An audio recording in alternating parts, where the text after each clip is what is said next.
Arafunguwe Bruce Melody, ahasigaye ngo dore ngo harashya. Igitaramo Bruce Melody ubwo yari ari mu munyururu bwa nyuma, igitaramo cyari kigomeje kugenda gitegurwa mu buryo bugiye butandukanye,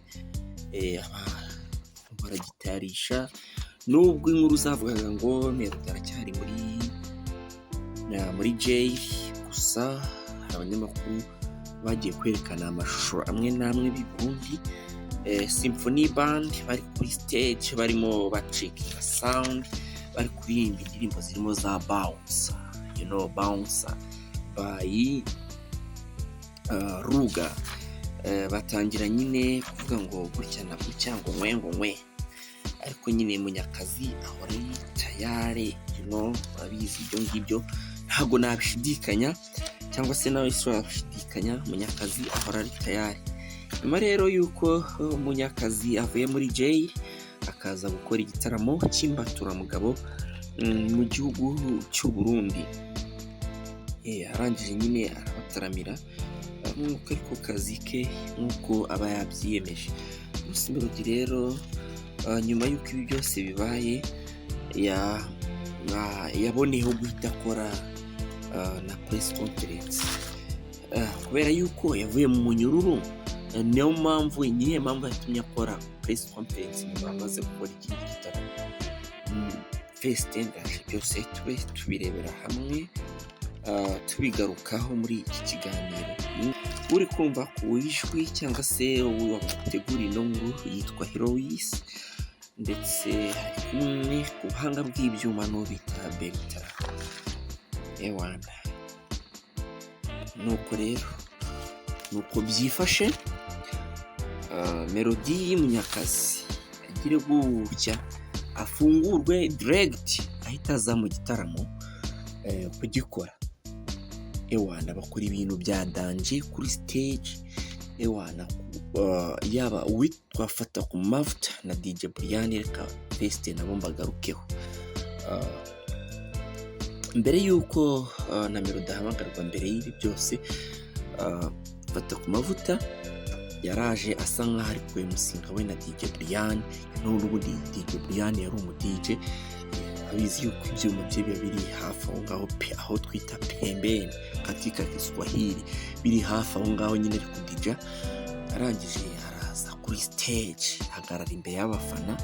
Fatatakumavuta nawe araza aramufata, barasunda kuko barabyina karahava.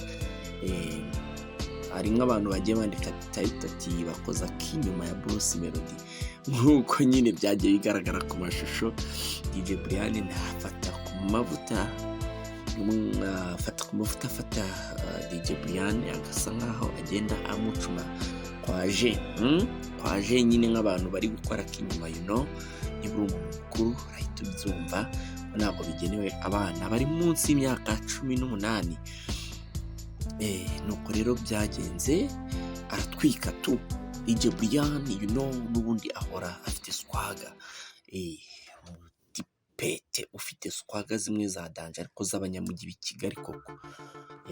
DJ Brianne rero wamamaye mu kuvanga imiziki mu Rwanda, yaraye asusurukije Abarundi, ivumbi riratumuka ku kigero cyo hejuru. Nawe byageze aho bimurenga, then umudada DJ Brianne akuramo agapira yari yambaye n'agakabutura kagufi k'umuhondo, akuramo agapira yari yambaye asigarana akenda k'imbere ako twita isutiya, niba ntibeshye.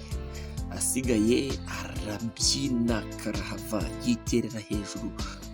DJ Brianne araceza umuziki karahava. Yabikoze mu gitaramo cya Bruce Melody, yavanze umuziki, bigeze aho bimurenga nawe ajya imbere kuri stage atangira kubyina afite n'ifirimbi, aravuza ifirimbi. Yakuyemo nyine agapira akazamura hejuru, asigaye atangira gufana, atangira kubyina. Abarundi nabo birabarenga. DJ Brianne muramuzi n'ubundi ni uwanyu, munyadushya wanyu, utajya wiburira uko byagenda kose, gusa hafi aho ngaho na Symphony band iri gukubita imiziki. bimeze neza. Rero n'igitaramo cya kabiri cyabaye cya Bruce Melody, igitaramo cya kabiri cyabaye nacyo kigenda neza, ariko nyine we never know nk'uko inkuru zigenda zivuga, ntabwo uko bigaragara Bruce Melody afite guhita ataha i Kigali direct, kubera yuko I don't know niba byamworohera. Bruce Melody ntabwo afite uburyo bwo guhita ataha i Kigali, kubera yuko nubwo bamwemereye gukora ibitaramo ariko agomba gusubira muri cya kibazo, kubera ko ntabwo kirakemuka. Bagize ngo bamuhe permission yo kwinjira mu gukora ibitaramo kugira ngo abishyure amafaranga yabo, kugira ngo abafana be batagenda cyangwa se batataha amaramasa, abataramire nk'uko banabyishyuriye murazi zabo cyangwa se amahera yabo. Kugeza kuri ubu ngubu rero we never know niba Melody azahita agaruka i Kigali, ariko nyine icyo twamusabira ni uko azabisoza amahoro byose kugeza ageze ahangaha mu mujyi wa Kigali, mutoto kutoka sehemu za Kanombe. Ewana niko bimeze. Rero Bruce Melody turamwifuriza ishya n'ihirwe, ibitaramo yarabikoze bigenda neza. Igisigaye ni ukwibaza ati Melody aragaruka i Kigali gute? Ese niki kigiye gukurikira? Gusa iyi ngiyi yitwa Afro 10 TV. We are on top. Tugomba gusesengurira cyangwa se tugomba kugushakira amakuru tukayaguhereza ahangaha, nicyo tubereyeho, niwo tumye tubaye turi ahangaha. Iri jwi ndi kurivuga gutya kubera wowe udukurikiye, uri inshuti yacu y'akadasohoka kandi turagukunda, urabizi cyane, tugoza ku mutima. Bruce Melody rero ni benshi bibaza ati kubera iki yakoze press conference nyuma y'iki? Nyuma yo kurangiza igitaramo cya mbere, habura igihe kitari kinini ngo ajye gukora igitaramo cya kabiri.